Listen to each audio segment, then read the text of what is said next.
Today is Tuesday, January 10th, and we're taking things one day at a time here on the Outside the Oval podcast, the newest running experience on the internet. I'm excited to be here today. I'm glad you've chosen Outside the Oval to be a part of your day, and I'm really looking forward to today's show. Kicking things off with the NCAA indoor season just days away, Julian Gannan of the Runner Central on Instagram joins me once again to take a quick look at the upcoming season and make some predictions along the way. As always, Julian provides excellent insight into key races entering the indoor season, such as the women's 3K and men's 5K, while also breaking down some of his favorite meets on the horizon. And once Julian and I finish up, you may know him as Greyhound Bus Jan, the man who traveled from Tampa to Eugene by Greyhound for the World Athletics Championships, Jan Figueroa. I can't wait for you to hear the conversation I have with Jan, and we run through his career around the sport, starting with his time at Florida Gulf Coast University. From there, Jan guides me through his journey to where he is today, and he highlights his ambitions in the sport of track and field. This is an interview you will not want to miss, and he does a tremendous job putting a spotlight on other areas of our sport that help our sport move forward. I hope you enjoyed these two conversations, and if you do enjoy it, I would greatly appreciate you sharing the show with a few others or on social media. Leaving us a 5-star review on Apple Podcasts or Spotify would be great as well. This is an easy way for us to reach new listeners, and any support is much appreciated. And if you do have any questions, do not hesitate to reach out to me at my email, outsidetheoval@gmail.com. But that's enough from me. Let's jump right into today's show and welcome my guest, Julian Gannan of the Runners Central. The NCAA season is here, college running is back, and so is Julian Gannan joining the show once again. Julian, it's been a minute, but how have you been and how was your Christmas break? What's up, Gavin? Thank you for having me back. My Christmas break is really good. Happy to be back talking about running. Can't wait. Excited. Yeah, absolutely. And we talked about it a little earlier, and this is actually take 2, so I know your answer here, but you've been getting a little bit of sleep recently. It's something you and I both don't usually get, so it's nice to be able to relax during that Christmas break. But we've both kind of been looking forward to this segment for a while now. We've both been talking about it, going back and forth for a few weeks. And I know there's so much to talk about entering the indoor season as always. So we're going to jump right into it, take a look at a few races we expect to take place in Albuquerque on March 10th and 11th. And the conversations we've had about the indoor season seem to be centered around 2 specific distance races that we both expect to be very competitive. And that starts with the women's 3K. I think we both see a lot of variety there and a chance for this race to be very competitive. But we also like it because it's a chance for an unexpected name to come out victorious. In the 5K, I think it's safe to assume Caitlin Toohey and Parker Valby, they'll be the favorites, but dipping into an event like the 3K that involves a little bit more speed, who do you like in this race and who do you expect to be more competitive in the 3K than the 5K? Yeah, so I like Taylor Rowe a lot. She's the reigning indoor 3,000 meter champion. She beat Toohey last year, got second. I also like Kelsey Camille. She was 7th last year with 9:04. And then she's 3rd at cross country nationals, coming off a really big season. Caitlin Toohey as well, obviously. She'll be a name in the mix. But it'll be. Yeah. I'm curious to see if anybody else step up. Some Alabama strong athletes you could see in the 3K or 5K. But yeah. For sure. There's a lot of variety there. Seems to be a lot of intrigue. I think the NC State Wolfpack have several runners who can be up there. Toohey, Mel, and Bush seem to be very capable of scoring for the Wolfpack in that race.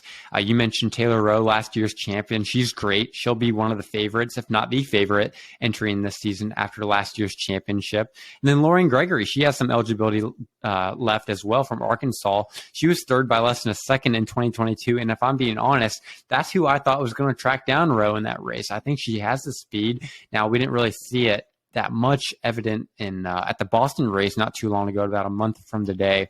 But moving forward, I also like Olivia Markovic. She actually won that Boston opener. She ran 8:50. She finished 8th in the cross country championships, and she's gone 4:15 in the 1,500 meters. So the product from Notre Dame seems to have a lot of speed, a lot of momentum on her side as well. And moving forward, I would believe the results from the first Boston race only add to the intrigue in this race. The men's 5K, though, is the most loaded field on the distance side. Some incredibly talented runners will be left out of this one.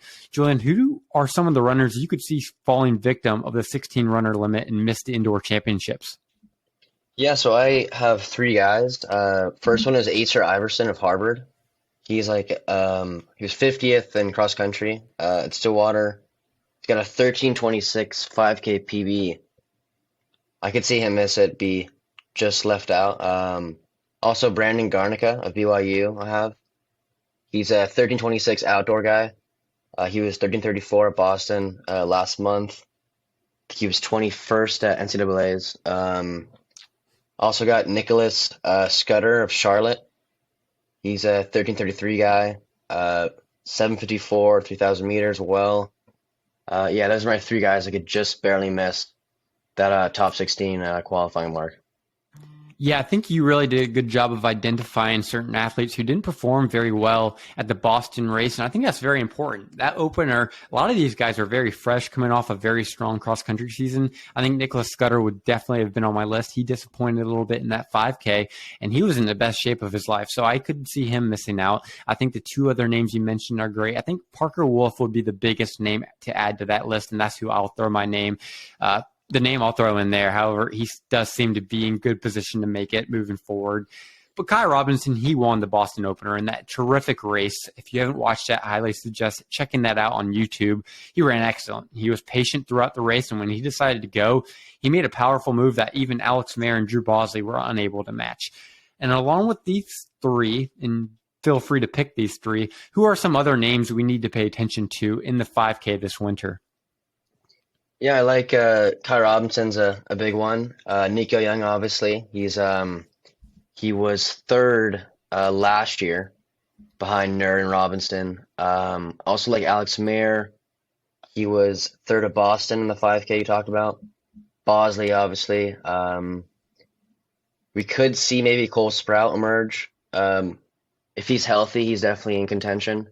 Maybe Charles Six as well if he runs the 5K. Yeah, plenty of guys to look out for.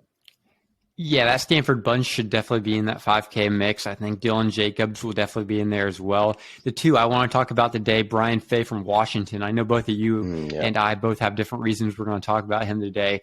But he was caught up in the back at the Boston race, but he's very strong on the track. You and I were talking about him during cross-country season. You were a big fan and advocate of Fay. I didn't really buy it, and he came through. He finished 11th at the cross-country, or maybe even 9th at the cross-country championships. Yeah. He finished 6th in the indoor 5K last year, and I think he would be the best bet to bring home any sort of parity of the names we already talked about. And a name I really like is Dylan Schubert from Furman. He redshirted last indoor season. Cameron Ponder was in this race last year from Furman, but he had a really good breakout cross-country season. He finished 11th, so yeah, Fay was 9th or 8th. And he's shown that he can put himself in the mix with any group of runners. He was up there with Mayer. He was up there with Robinson and Jacobs during the cross-country race. I really expect him to have a big season. But another thing we both wanted to talk about today were some upcoming meets on the horizon. Julian, what regular season meets do you have an eye on this season, and what events in particular pop out to you? Yeah, so there's the Razorback Invitational on the 27th of January, so at the end of the month. We could see a fast mile, maybe a DMR, we could see potentially, on both the men's and women's side. Also, the Husky Classic, which is in February. You could see the Melrose Games as well. We'll have a couple college guys in there. We have Nico Young and Dylan Jacobs in the 3K. Caitlin Tuohy's in the 3K as well, I believe. So yeah, plenty of action to look forward to the next couple months. Yeah, I thought the meets you covered were perfect. The weekend of February 10th and 11th is definitely one we'll have to talk about a little bit more later on a different episode. Exactly 1 month from Nationals, actually. It's incredibly busy.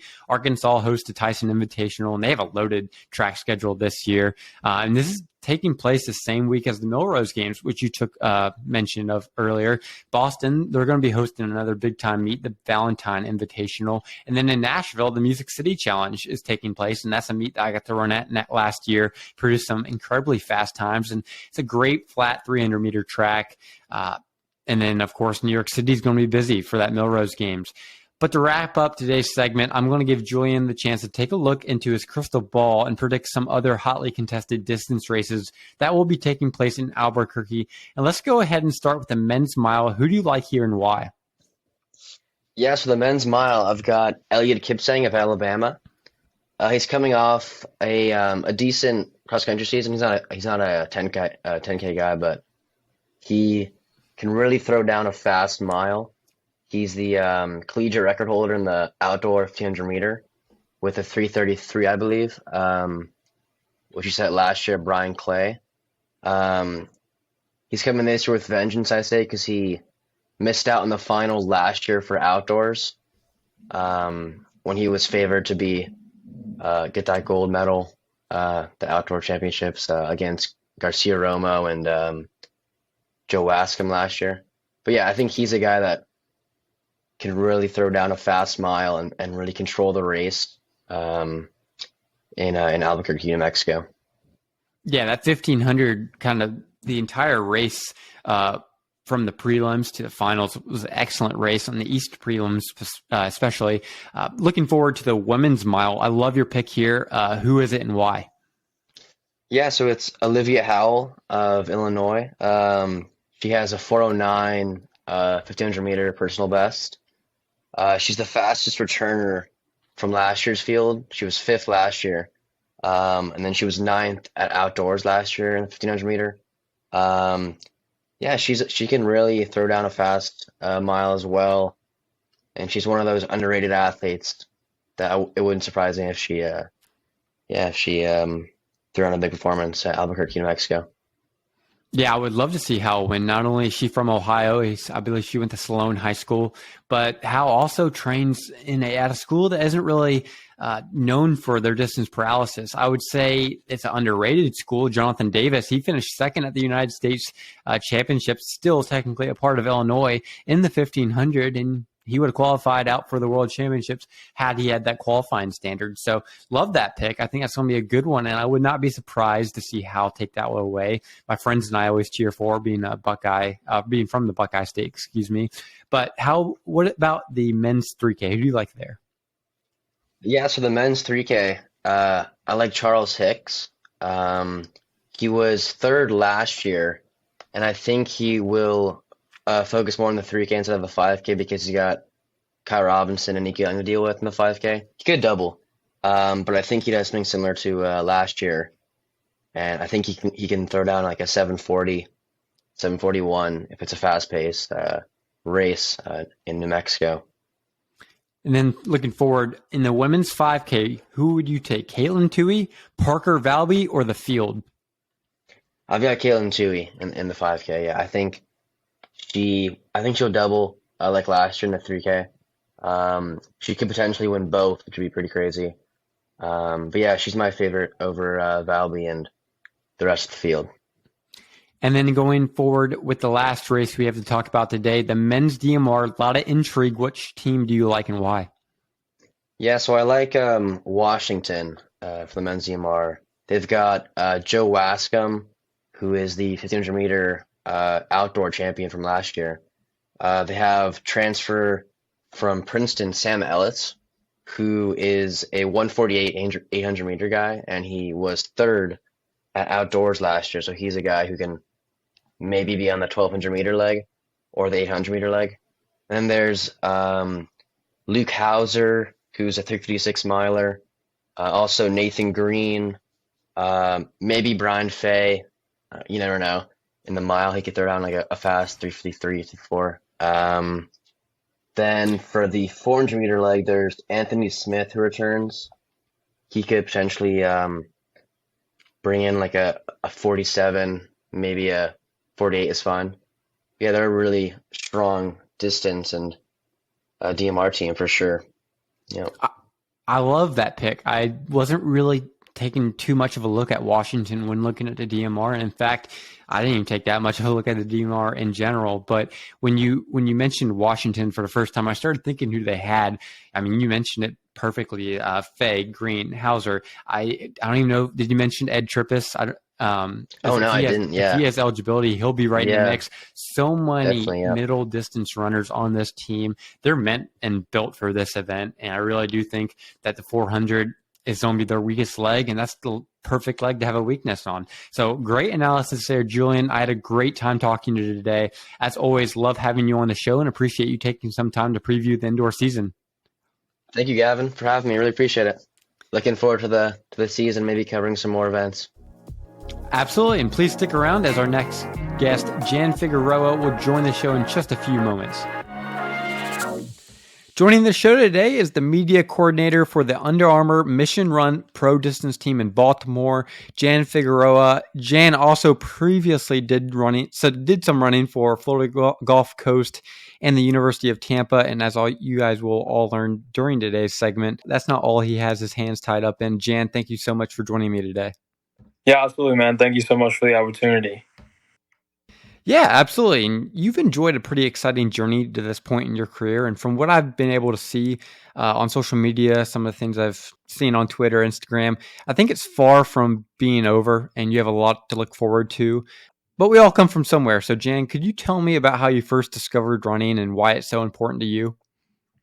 Yeah, I mean, I've been running for a very long time. Started running around the 5th grade, then ran throughout middle school and high school. And then obviously it's kind of like, I feel like most runners where I used to play another sport and I thought I was good at it, but then I discovered running and realized, okay, maybe I'm better at running than I am at my other sport. So maybe I should stick with it. And it was kind of like in high school, like just having a coach that believed in me and was like, hey, like, you have this talent, like, you can go on to it in college if you put in the work and, you know, you do what I say. And, you know, in high school, you don't know much. You can't, especially back then. I feel like nowadays high schoolers know a lot more because they have a lot more access to stuff. But, like, back then, I didn't know anything. I was just kind of like, if my coach told me to go run 10 miles, I ran 10 miles. If he told me to run 2 miles that day, I went out and ran 2 miles. But kind of having that person that was like, yeah, like, I see the potential. I think you can run in college. Like, just do what I say and I can get you there. And that's kind of how it started. And mostly in high school is when I started taking it seriously. And then it kind of continued to build up from there till I found myself at Florida Gulf Coast running in college. But yeah, I mean, I know you go to Kennesaw, so A-Sun rivals, I guess. Not really rivals, I guess. Because, yeah, FGCU is kind of middle of the pack in the conference every year. But yeah, I was at FGCU for 4 years. Really enjoyed my time there. That's kind of where I started discovering like a passion for media and creating stuff and like just like connecting with people in the running community and stuff.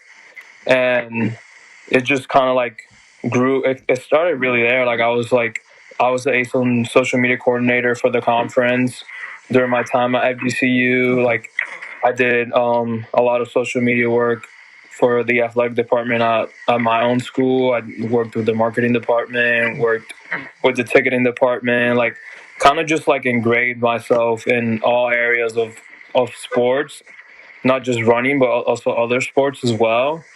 And from there, it was kind of like, okay, like this is something that I want to do as a career. Like I want to work in sports. I want to, in some way, somehow, I want to end up working in sports because I enjoy sports. It's something I really like, and I feel like it's like people say, like it's not a job. Like I don't know how the saying goes, but like it's not a job if you're having fun or something like that. Like if you, exactly. As long as I'm having fun, it doesn't feel like a job to me. And I've been blessed to now have a great job where I have fun and it doesn't even feel like a job to me. It's just I'm just doing something that I really enjoy. Absolutely. That's what it's all about. And you kind of did my job for me. Introduce yourself a little bit more. You spent 4 years at Florida Gulf Coast competing within the ASUN Conference, which is something I can obviously relate to. I've spent the past 2.5 seasons running in the conference. So that's pretty cool. You were the conference coordinator. I did not know that on social media. But could you talk about a little bit more about your time in college from a running perspective a little bit? What were some of your goals you had throughout your college career? And how would you describe your relationship with the sport during that time period?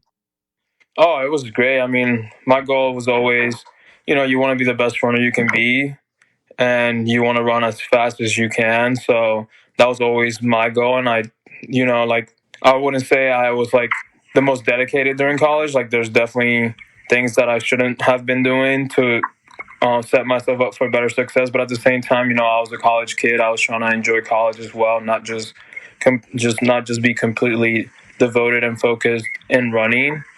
So I made the most of what my time there, and given the circumstances of how much effort I put in. But I was always someone who strived to be the best I can, and I improved every year I was there. I had great teammates, great coaches, and I feel like the ASUN conference is a great conference that's really been on the come up. I mean, you've been in the conference for 2.5 years, so I came into the conference in 2016, and it's just insane seeing the conference now from when I came in. Like, I don't want to say the conference was trash, because there were still like very solid individuals and solid teams, but the conference is insane now. Like, I'm kind of glad I'm not in it anymore, because like it's like they've added all these fast great teams. They've just people come in transferring into the conference. Like, I mean, you have teams who are on the cusp of like making NCAA cross country nationals as a team coming from the ASUN. You had Ahmed Jaziri, who just won the entire NCAA championship in the 3K steeple out of the ASUN. Like, those are things that like I didn't see during my first few years in the ASUN, but it's great to see how like just how running is. Like, it just grows, and like, people are getting better. The conference is getting better. They're doing a better job at catering to the athletes, and more teams want to join the conference. So it's great. It's honestly great to see, like, from afar. I still have a lot of friends who still run for different teams in the conference, a lot of friends who work for the ASUN conference. So it's just cool to see like everything come together and seeing people be successful out of the ASUN conference, because I feel like smaller conferences don't get as much love usually. Absolutely. It's definitely one of the more prominent group of five conferences, as the term is loosely used in college football. But moving forward, you were afforded the opportunity to finish your career at the University of Tampa. What went into your decision to transfer, and kind of why did you choose to transfer to Tampa? So my senior year at GCU, during the spring track season, I was having a really good year, breakout year for me. I was like, I don't know, I guess like something just clicked, and I like, sometimes it takes people a little longer to figure out running, and not that I was slow or bad before, but like that spring, it was kind of like a flip, just switch, and I was running out of my mind. I ran 14:35 in the 5K. I ran 8:30 in the 3K. Like, I was running some pretty good times, but then 2 meets into the spring season, COVID came around, and pretty much the season went to waste. Season got canceled. The rest of outdoors didn't really happen, and I was just sitting there in my dorm. Like, everyone had to evacuate. Like, everyone had to go home, and like, I don't know. For me, and that was like, I was supposed to graduate, and like, I was kind of like, if COVID wouldn't have happened, I was ready to like be done with my running career and move forward into the real world and say I had a great 4-year career. I enjoyed it a lot, but it's time to move on and do something else. But just like having that abrupt end and just everything crumbling down, like, I didn't even get a graduation, didn't get to like properly say goodbye to all my teammates, didn't get to finish out my outdoor season, like, just so many things that I didn't get to do. And I was like, man, like, I kind of wish I got a second chance to like do that and enjoy my last year properly, as some would say. So then, kind of like, obviously GCU was like it was a cross country only school, so we ran spring track meets, but we don't have an official track team. And since I had already run 4 years of cross country, I had exhausted my cross country eligibilities. If I had more eligibility to run at FGCU, I would have stayed, but unfortunately I didn't. So I kind of just threw my name in the portal, thinking like, you know what, it doesn't hurt. Like, I might not get hit up by anybody, and if that's the case, then that's just a sign that I just got to move on. But luckily, I put my name in the portal, got a good amount of schools reach out to me, and Tampa was one of the schools. I mean, I wanted to stay in Florida, close to my family, and just stay in Florida. And the Tampa coach was one of the coaches that persistently reached out to me. It was like, hey, like, we're really interested in you. Like, we're really interested in you. Like, you can do your grad school here. And they had just had four or five guys that same spring season at a couple meets before the season ended, run sub 15. So it kind of was like, obviously I was going into the school just to run track. So I was like, okay, like if I'm going there just to run track and get my master's, like I want to have 4 or 5 other guys who have broken 15 and I can train with and can push me to maybe, PR again and continue to get better. So that was kind of the decision. And I mean, Tampa is a great city. I actually had never been to Tampa other than to run races at their track. So and because of COVID, I didn't get to visit. I didn't get to meet any of the guys on the team. Like I didn't even meet the coach till the first day of practice. So it was kind of just they offered me money and offered to pay for my master's, and it was, I mean, a free master's. Like you can't say no to that. That's a great opportunity, especially nowadays. Having a master's can take you a long way. And I just jumped into it. I told my parents, hey, I've been stuck at home for 3 months. I've been stuck at home all summer. I got this opportunity to go to Tampa, get my master's. I'm packing my stuff and I'm going down there in the fall. And my parents were super supportive. So I was like, let's do it. And I was blessed to be there for 2 years and run for Tampa and meet so many more great people and enjoy some great sports teams. I mean, during my time there, the Buccaneers won the Super Bowl. The Lightning won 2 Stanley Cups, and the Rays were in the World Series. So it was a fun time, I can tell you that. Oh, yeah. Having been a Braves fan in Atlanta when they won the World Series, I can absolutely resonate with that. That's got to be awesome. Just the atmosphere, the culture around the sport, it's got to be out through the roof. But sticking with the University of Tampa for a moment, having spent just a year there, what was your college experience like there from a running perspective and a life perspective in comparison to the 4 you spent at Florida Gulf Coast? It was a lot of fun. I mean, Tampa was a much more active city compared to Florida Gulf Coast. Down in Fort Myers, there's a lot of retired people. Tampa is very young. I mean, you have USF nearby. You have a lot of other smaller colleges nearby. So there's a lot to do. So I definitely had my fun outside of running. And since I wasn't competing in the fall, it allowed me to be more relaxed and kind of focus while still training with the team, but focus more on school and not have that stress of races and travel and all that stuff. So that was kind of nice because it allowed me to really get a leg up on school and make sure I wasn't slacking and stuff like that. So that was very nice. And then during the spring, it was nice because it was my first time being on an actual track team. Because the FGCU, obviously being a cross country only school, our track team was just our cross country team. Mm-hmm. But this time around, I was at an actual school with a track and a track team. So going to practice in the spring and seeing sprinters and middle distance people, distance people, and having multiple people doing different workouts on a track. That was my first time. I was oh, this is so crowded. This is crazy. What's going on? And just a whole, it was completely different experiences, both of them. And, obviously my time in Tampa was not as long as FGCU, but I would say I learned just as much, did just as much, and enjoyed it just as much. And yeah, I was able to go to big track meets and meet more people, make more connections, and then kind of the same as FGCU, kind of engraved myself in any extracurriculars I can do, regarding media and helping with the athletic department and stuff like that, because it was something I enjoyed doing, and having being at a different school with a whole new set of people that I've never met, and just meeting those people and getting to collaborate with them was a lot of fun. Yeah, absolutely. And that kind of brings us closer to the current day, but there are still a few holes to fill before we get to January 1st of 2022. So my first question, kind of leading that way, what did you want to do after graduating from college, and what interest did you consider pursuing up until January 1st of this year?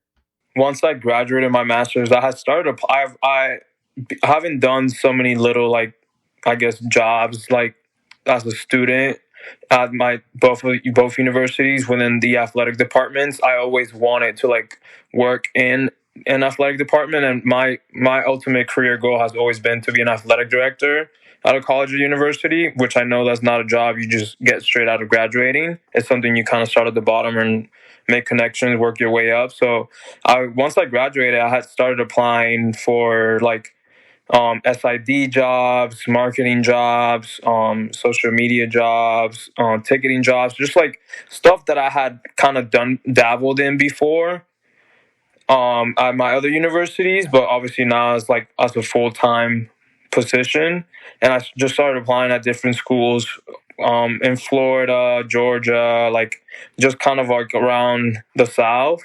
And that was kind of the route I was going for, was work in sports at an athletic department, kind of like start at the bottom, which is totally fine. You know, like you said, you always got to start somewhere.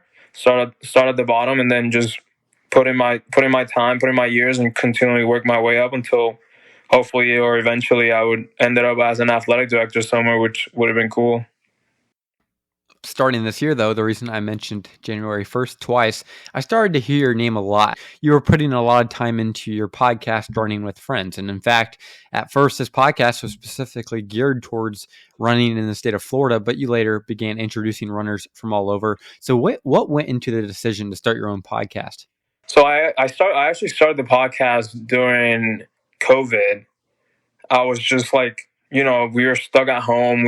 Everyone was bored. The only things I could do is go out and run and come back home because everything was closed. Like, you couldn't work, you couldn't do anything, you couldn't go anywhere. Like, all you could do is just run or hang out with your friends at home. So then, you know, as someone who's always been creative, and someone who had like a very deep connection with the Florida running community, I was like, man, like, I kind of want to start a podcast. I love listening to podcasts. I have, and I know a few friends that have their own podcast. And I was like, I feel like I can do that too. And kind of just started like workshopping it, and then kind of like knew like, okay, like I know I have this insane reach and connection within the Florida running community. And I know like I can reach out to people who kind of came out of Florida, whether they started in high school or they run in Florida now in college, that I know if I reach out to them, they'd want to talk to me and tell me their story about how they kind of got started with the sport and where they are now.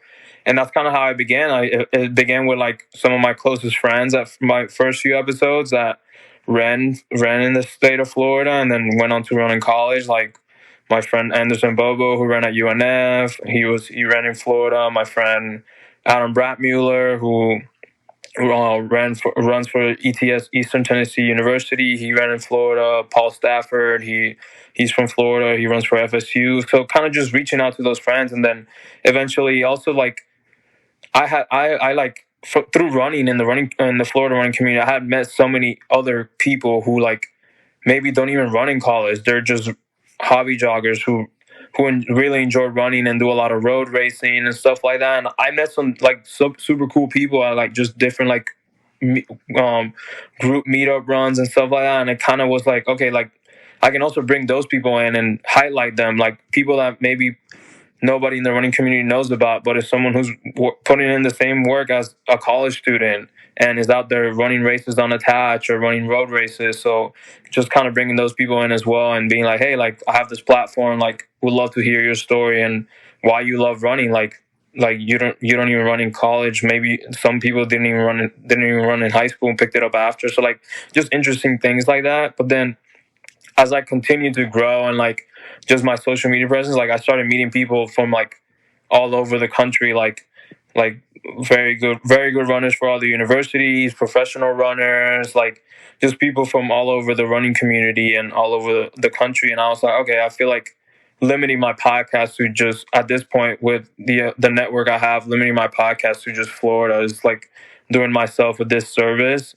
And I feel like I've made some good friends now that would be great guests on my podcast that aren't from Florida, who have never been to Florida, aren't in any way associated with Florida. So I feel like I should kind of rebrand and start reaching out to those people. And yeah, that's kind of the route I took and started doing that. And the podcast is I've been inconsistent with it, honest. I'm not even gonna lie. Like there's been points when like I'm really consistent with it, and then I kind of fall off just because I get busy with other things and stuff like that. But one of my goals in 2023 is to like bring it back and be more consistent with it and start pumping out episodes again. So you'll be hearing from me again soon. Awesome. We're all looking forward to it. But fast forward today, you mentioned you don't have time to consistently publish episodes, but you're still very active with the brand that you have created from the podcast. Who would you say has been your favorite person to have on the podcast? And who would you say is the number one person you want to have on it next? Oh, favorite person. I had Ahmed. My conversation with Ahmed Muhammad. He's a runner from FSU, very good runner. Was probably one of my favorite conversations. One of the most nicest and humble guys I've ever met.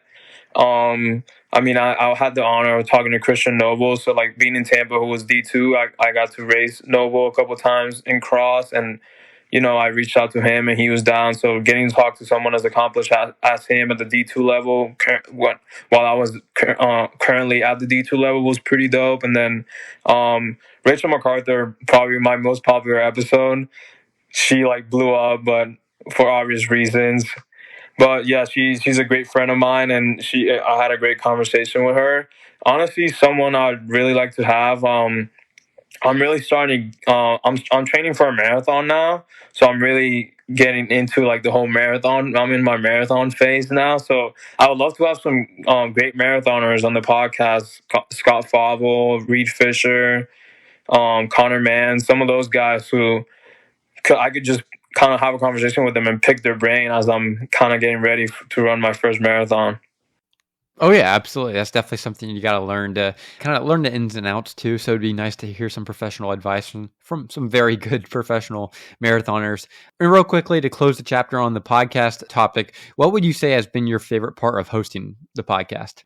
Just meeting new people. Even though most people I have on the podcast, I somehow know whether I've met them or I've spoken to them before, or just I'm active on social media, interacting with them.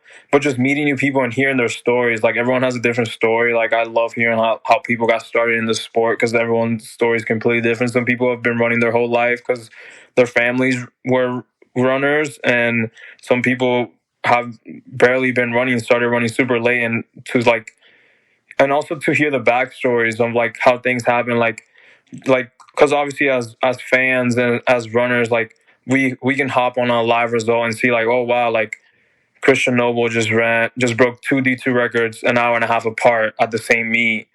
But then sitting down with him and talking to him about it and hearing how that went about, how it happened, what happened in the hour and a half between the two events, was that planned, was that not planned, stuff the little inside details that nobody knows, because you just see the results or the Instagram post and it's hey, this person just ran this time, and you're oh, that's a great time, but you don't know what was going on leading up to that. So I've heard people who run crazy times and they're yeah, dude, I didn't even run the whole week before this because I was kind of hurt, and then you're what the heck? What do you mean you didn't run the whole? How'd you run that time and then run for a whole week? So just things like that to me is super cool to hear and super interesting to talk about. Yeah, that's kind of where I drew inspiration from. Also, when I started this podcast, definitely always fun hearing the stories that go into training for every run and every race. And to kind of fast forward to much more modern day, I mentioned that the first time I heard your name out there was with the Running and Friends podcast. But I think your name really started to get out there following a decision you made this summer to take a Greyhound bus out from Tampa, Florida to Eugene, Oregon for the 2022 World Track and Field Championships. The trip took you, I believe you said 4 days? Yeah, almost 5. Probably oh, wow. 4 days and 4.5 days, I would say, yeah. Oh, wow. That's crazy. And then it also included 7 stops at 7 different cities in between there. Could you tell me a story behind that, why you chose to do it and what the experience like for you? Yeah, so this summer I was kind of I graduated in December with my master's. I had started applying I kind of took a couple months to just enjoy myself. I told my parents hey, I'm not gonna apply for jobs immediately after graduation. I want to just relax and I've been in school for 6-7 years. I want to just have some downtime, enjoy some time with my teammates, with my boys and stuff like that. So probably halfway through the spring semester is when I kind of started applying for job. And then I've always had a passion for photography, but while I was a student athlete, I never had the proper funds, because obviously camera equipment and stuff is expensive, and I never had like the proper time, because like obviously like if I'm photographing mostly running because it's the sport I know the most. But while I was an athlete, I was traveling a lot for meets and stuff like that. Or if I wanted to photograph a meet, I was also running in it. So I'm not going to be taking pictures at a meet where I'm competing. I want to be locked in and focused. But, like throughout my whole college career, I was always the guy that like brought like a little camcorder on trips to like make YouTube vlogs, or like had like little disposable cameras to like take pictures, or bought some crappy camera off Facebook Marketplace for $30 just so I can take pictures. Like it was just like a hobby. But this summer, like leading into the summer, it was kind of like, okay, like now I'm working full time at Under Armour. I was working retail at Under Armour at the time, at the Tampa Mall here, and I have the time because I'm not in school. I'm still training and running certain like meets here and there on attached, but it's not like I have like a responsibility to raise. So it was like I have the funds, I have the time. Like I really want to like kind of pick up on photography, and I got my first real camera, and then just through like internet connections, like got connected with the squad out, the new gen squad out in Eugene, and like was like been talking to them pretty much all summer leading up to like all the championships that were going to be happening in Eugene.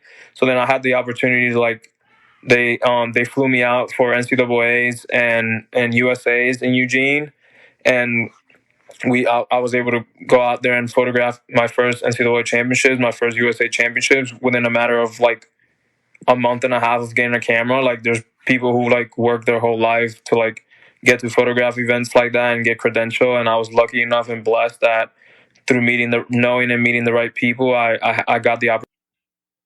So one tweet you sent during your trip was, quote, "Atlanta Greyhound bus station is one of the scariest places I've ever been in my entire life." And at the time I was in Atlanta, hold the city of Atlanta dear to my heart. Could you tell me the story behind that tweet? I would love to know it.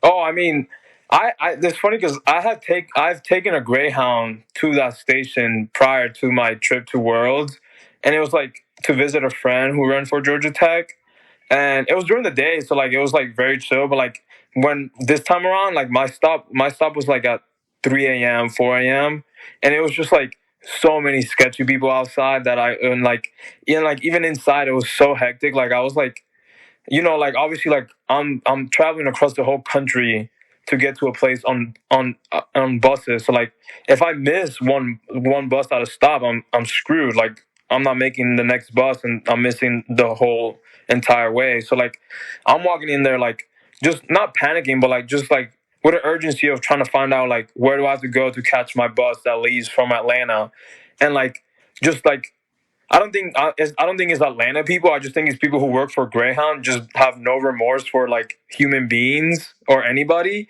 So like I'm going up to like the counter and trying to ask the ladies like, hey, like I just got here from Tampa. Like on my next bus is from like Atlanta to Chicago or Atlanta to Tennessee, I think it was. Like, where do I go for that bus? And she was like, excuse me, like, you can't just come up on me like that. Like, you have to wait in line. And I was like, oh yeah, but like I'm not buying a ticket. Like, can you just tell me? And she was like, there's like a book over there that you can just see where all the stops are. And I was like, oh God. And like I'm walking over there and people like there's literally like one book and like 30 people trying to figure out where they have to go, and it was just like insane. I was just like, and like there was some scary looking people, so I'm not trying to like barge in and like just grab the book from someone who like is gonna get mad at me and beat me up at a Greyhound bus station. So I'm just sitting there like, oh God, like I'm just gonna wait my turn and hopefully I don't miss this bus. But luckily it all worked out. I got out of there safe. Like I again, like I tweeted that, but nothing against the city of Atlanta. I love visiting Atlanta. I have a lot of friends there.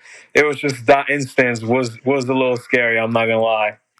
Yeah, I didn't take it as a slight to Atlanta at all. I thought it was pretty funny. I wanted to hear the story behind it. The MARTA bus station, which is kind of like the Atlanta transportation across Metro Atlanta, it's a pretty scary place. I've never been to the Greyhound port or wherever that might be. Might be the same place, but I've been through MARTA one time and it was pretty scary. So I totally understand where you're coming from there. But this summer, you ended up in Eugene, like you mentioned, for all three major events that we mentioned throughout the episode: the NCAA National Championship meet, U.S. Championships, and the World Championships. Pretty cool that the Mecca track town got to host all three of those events. Might never happen again in our country, if I'm not mistaken. Haven't looked too far down to who's scheduled where, but what were those events like for you, and what were some things you were able to take away from your summer in Eugene? Oh man, they were all like super fun. I mean, you get to be in one of the best stadiums, track and field stadiums in the world, if not the best, and then seeing the best of the best compete at the best of the best at the collegiate level, the best of the best of the USA, and then the best of the best of the world. Just battle it out and compete against each other. So I feel like each of them had like their own unique experience. Like I feel like NCAA's was a lot of fun and like a lot more laid back and like not as much responsibility. Like because I would just go and take pictures, and then it was like a party every night. There was a party going on every night, so it was kind of a lot of fun because there's just a bunch of college kids. So I was out there kind of working, taking pictures, but then at night we were just having a blast because like kind of anybody who got knocked out was like, "Yo, like, what's the move? Where are we going tonight?" And like the people who weren't competing were like, "Yo, we're going here," and then everyone kind of meets up and you have a fun time. You have a long night. You're up till like 4 a.m. just to wake up early the next day and do it all over again. So that was a lot of fun. Then USA is kind of very similar. Like obviously is a lot more kind of professional now. You got professionals coming in, but there's still a lot of college kids too. And then it was just cool because like I have a lot of friends who ran USA's. I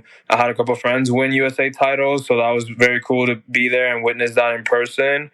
And just like the atmosphere of like seeing like people like so excited to see like our USA athletes compete was pretty cool. Like I wish we can get that same energy and atmosphere at every professional track meet that happens and every college meet that happens, not just in Hayward, but everywhere across the country. And then obviously Worlds was just insane. Like I'm talking about like they just decked this place out, and it was just super cool to see because like I mean obviously like I know there's athletes from other countries that compete and are very good. I mean you see Jakob, you see like people like that, like from other countries, that are very dominant and very good. But like, I don't know, it never hit me like there's also fans in those countries that are fans of track and field. So it didn't hit me until like I walked in the stadium the first day, and there's like flags from different countries everywhere. People speaking different languages. People of all races, all colors, like all genders. Like just like incredible, like display of like just people and pride for their country. Just to see that in person was like wow. Like that was like when I was like wow. I'm really here. Like this is crazy. And then obviously the competitions were great and a lot of fun. It was honestly a very tiring week. I mean, 10 straight days of working track and field, taking pictures, working at events outside of the meet, and obviously going out at night because I feel like that's the must while you're at these big events. There is always fun. You never know who you're going to bump into at a bar. But yeah, and then from the other side, also just making new friends and making connections. I mean, I've met some great people who I'm very close with now who have helped me to get to where I am right now. That's where I met my current bosses, the current coach who coaches the team I work for. So like it was honestly a great summer for me, and I tell people all the time who they ask me, I was like, I don't regret going on that bus like at all, man. Like the bus ride itself, I think having like the hype of knowing I was going to be at World Championships, plus the kind of social media traction it got online, and like seeing how many people like were following my journey and were supporting. I think I was like on a high for 4.5 days where like I felt like invincible. Like I feel like if this was like a regular trip and I was just going to 4.5 days to visit family on a bus, like I would have been wrecked. Like because those seats are super uncomfortable. You like changing buses, the stress of changing buses, like the stress of like making sure like you always gotta watch through the window when you make a stop to make sure someone doesn't snag your bag as they're leaving, and like you end up at your destination without any of your clothes. So like there was a lot going on at the same time. So like I feel like I said like just like knowing I was gonna be at Worlds and like just the endless support I got from people like meant a lot to me, and like I think it's what got me through like to the point where I got to Eugene after 4.5 days, and like I was like ready to get rowdy. I was like, yo, like what are we doing tonight? It's like the first night before we have to start working for 10 straight days, and they're like, bro, you just got off a bus for like 4.5 days. Like how do you have this energy? I was like, bro, I'm in Eugene, Oregon. World starts tomorrow, bro. I'm ready to roll. But yeah, man, it was a great journey. Oh yeah, and in Eugene, you did wear a lot of hats. You did a lot of networking, branding yourself as the Greyhound bus Jan, a lot of photography. So you want to talk about some of that stuff as well. Who were some of the most influential people you met during your time in Oregon this summer, and how did they have an impact on your life thus far? Oh, absolutely. I mean, obviously, first and foremost, Ben Crawford with NewGen. He's the one. He's the one that pretty much paid for all my traveling expenses to get to Eugene every time I went out there. He's the one that paid for my bus ride. So, like, extremely grateful for him and the opportunities he granted me, and even to this day, the opportunities he gives me. Like, whenever there's a major event and NewGen's gonna be there, and if I'm gonna be there, he's always like, "Hey, like I know you're gonna be in town for Chicago Marathon, or you're gonna be in town for New York Marathon. We're also gonna be there. Like we can use some help." So like, just absolutely so much love for that kid. I feel like I'm forever indebted to him, but he's always like, "Nah, dude, you don't owe me anything. Like you did this on your own." Blah blah blah. But nah, definitely he had his hands very active in there in making and getting me to where I am today. Obviously, Joe Hale, great photographer, great friend, who sold me my upgrade camera, like the camera I use for work now. I bought off him, and then just the amount of like tips and tricks he's shown me over the past few months, and like just learning a lot from him. Obviously, he worked for Tim and Elite. He does freelance at a lot of big events, so like he has a big network, so he kind of knows what he's doing. And me being kind of brand new to the scene, like having someone like that kind of bring me in and be like, hey, like come here, I'm gonna teach you kind of everything I know, has been extremely helpful.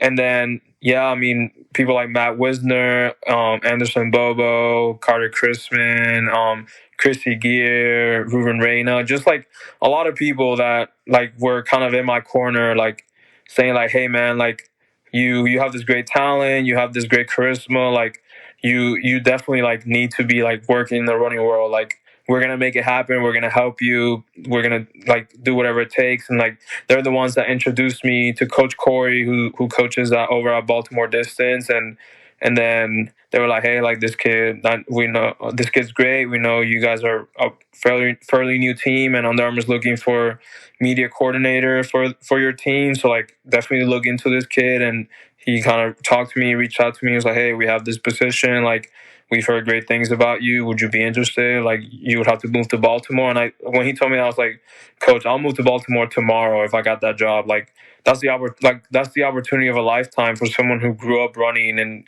ran in college to like be able to like just like work for a professional team and travel around with them and take pictures and create content to help expose them more, not just their times, but like also what they do to get to those times and what they do outside of running and stuff like that. Like it's been super cool. Yeah, absolutely. That's an opportunity. I don't think any of us would pass up given it. And as I mentioned a few moments ago, and you alluded to it a few times, photography is something you have found a lot of success in. It has opened a lot of opportunities for you. Could you talk about your love for photography? And is there anywhere in particular you hope this talent takes you, or are you still kind of hoping to get the athletic director job? Yeah, it's crazy because obviously, yeah, my dream was always to be an athletic director. But like you said, when an opportunity like this presents itself, like it's hard to say no. It's kind of like there's no way I was gonna say no to this. So, I'm very new to photography. Like I started in May, which a lot of people are shocked by that when they hear that, because they're like, man, like you had a lot of success throughout the summer in Eugene with your pictures, and then you've shot a lot of big events, major marathons, and now you work with a professional running team as a photographer. Like, how'd you do this all in like a span of like 6 months? And like, it's like I tell people, like, photography is not something that's very hard. Like, it's easy to pick up. Like, you can learn through YouTube, you can learn through people. Obviously, there's a lot of things you need to learn, but like, at least the basics to like take good pictures like isn't very hard once you learn it. And that's what I did. I reached out to all the great photographers I knew, and while I was in Eugene, like there was a lot of great photographers I got to meet. And like whenever I had a question or I just didn't know a thing, I would just be like, "Yo, like, what settings should I be on? Like now that we're shooting at night, or like, yo, like which lens should I use if I'm shooting from this section, or like, yo, like." How can I edit, or like which editing software do you use, or like this and that, like just learning little things that like I had no idea about because I hadn't done photography. I before this summer I had done it as like a hobby and not anything serious, kind of just clicking a button and taking blurry pictures. And mostly most of my pictures I took were with disposable cameras at like parties and of my friends, so it wasn't anything to that professional scale that I'm doing now. So just like being like open to learning, like, and open to criticism. Like I wasn't like, oh, like if people were like, yo, like this picture sucks, like I wasn't getting offended. It was kind of like, no, like your pictures are great, like I value your opinion, like please tell me like how can I make them better, like what should I do, like, and this and that. And just been learning slowly. So I think like now that I'm in this role, like I would like to do this role as long as I can, like as long as I can while I'm young. I feel like I'm relatively young, and like want to take advantage of that and enjoy this role and continue to learn about photography and continue to get better, and see the places my camera takes me. I mean, obviously I've shot worlds, but like there's stuff like Olympics, there's championships overseas, there's Diamond League, there's a lot of major marathons I haven't shot yet. A lot of really big meets that I'd love to go to, like Penn Relays,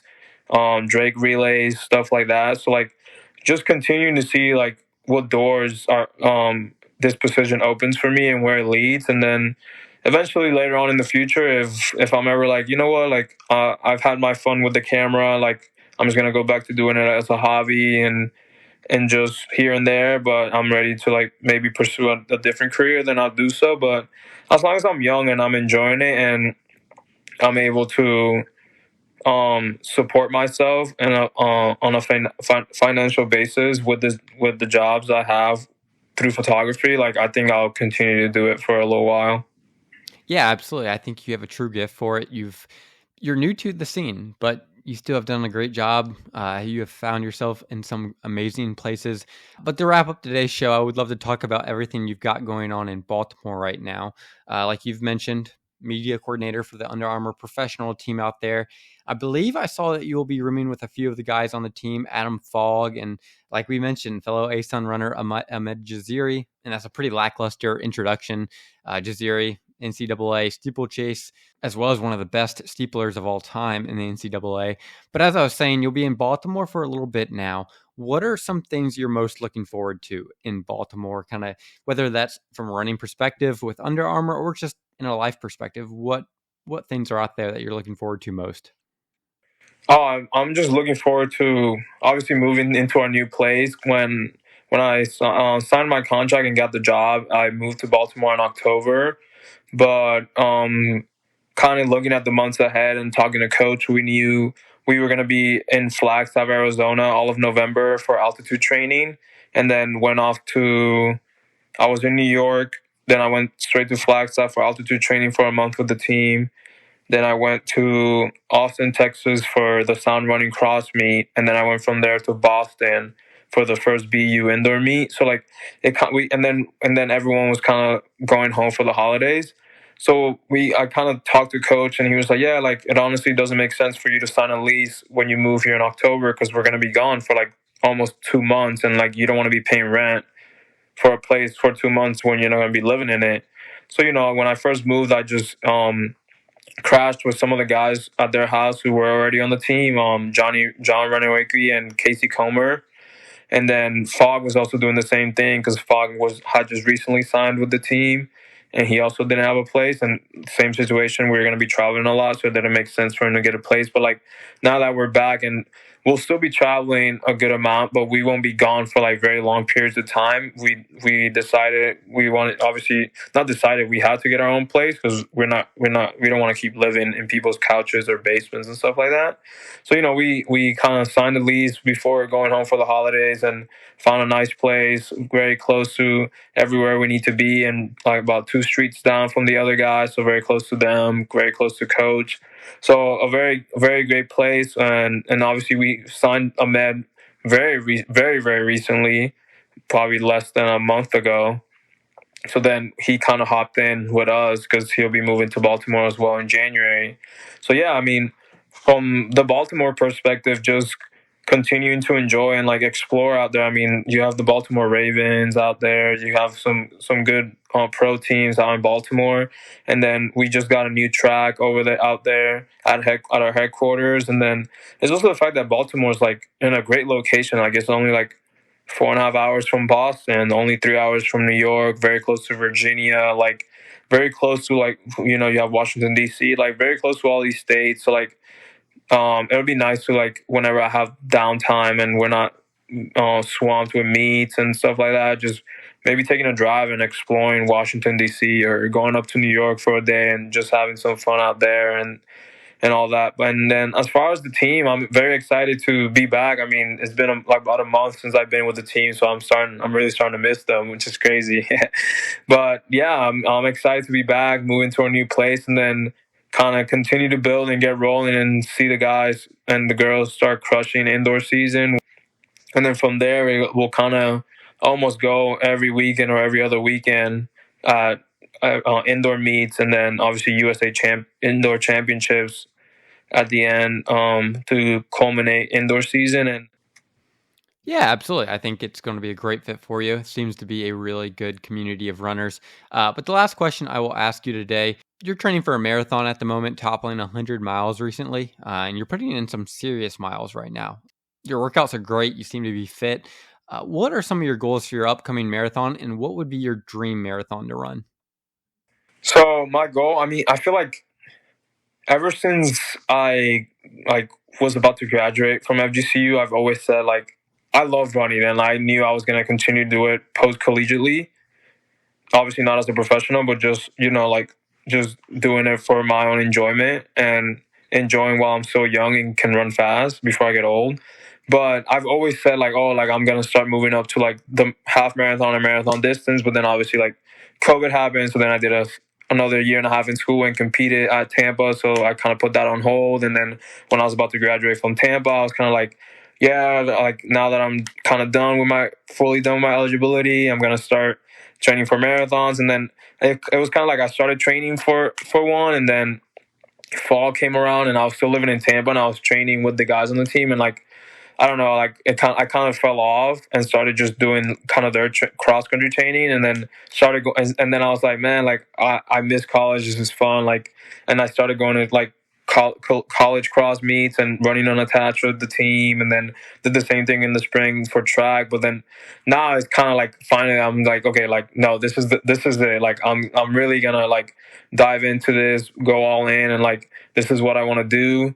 So I've just kind of been consistently training, and then now it's kind of like, okay, like now it's time to put in the serious work. And yeah, I mean, I'm looking forward to a couple half marathons coming up in the near future. Still unsure of which ones. I have a couple of options that I'm looking at, and then obviously running Boston Marathon is gonna be such a good experience. I mean, I've heard and I know it's a tough course, so I'm not looking to running my fastest and best marathon there. I'm looking forward to just being there and enjoying the atmosphere and enjoying like the history and the culture of that race and having some fun. Obviously, I'm still a competitor, so I'm still gonna shoot to do the best I can, but I'm also not gonna overestimate myself and go in there thinking I'm gonna run some crazy fast times, considering it's a tough course and it is also gonna be my first one. But then for the next couple months, I mean, summer, I'll probably find one to do in the fall. I mean, honestly, my goal would be to hit the Olympic trials qualifier standard.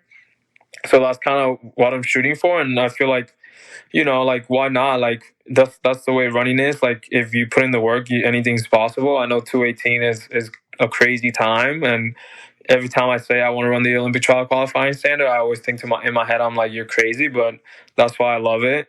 And I feel like if I put in the work and I give myself the best shots to do so at certain races and certain times, like, and I fall short, I can at least look back in the future and be like, at least I tried, instead of saying like, oh, like I didn't even go for it. Like, who would have known? Maybe I could have gotten it. Instead of saying stuff like that, just full send, go for it. Like, there's some really fast marathons out there that I can hop in as long as I stay in shape, stay healthy, and maybe, who knows, it can happen. I can snag it out of nowhere and shock the world. I think that would be kind of crazy. And then, yeah, from there, just see what happens. I mean, I joked with my friends, kind of joked but kind of serious, and I was like, this is my plan. I'm gonna start training for the marathon. I'm gonna do a few, to get my legs under me, figure out the distance. Then I'm gonna find one that's like really fast, where a lot of people go to run the Olympic trial qualifying standard, and just roll with some guys, kind of get dragged to that. And then, so for people who maybe don't know, I was born and raised in Puerto Rico. So if I get remotely close or run under the Olympic trial qualifying standard for USA's, like, which is sub 2:18, that is damn near giving me a shot of competing at the Olympics in 2024 for Puerto Rico in the marathon.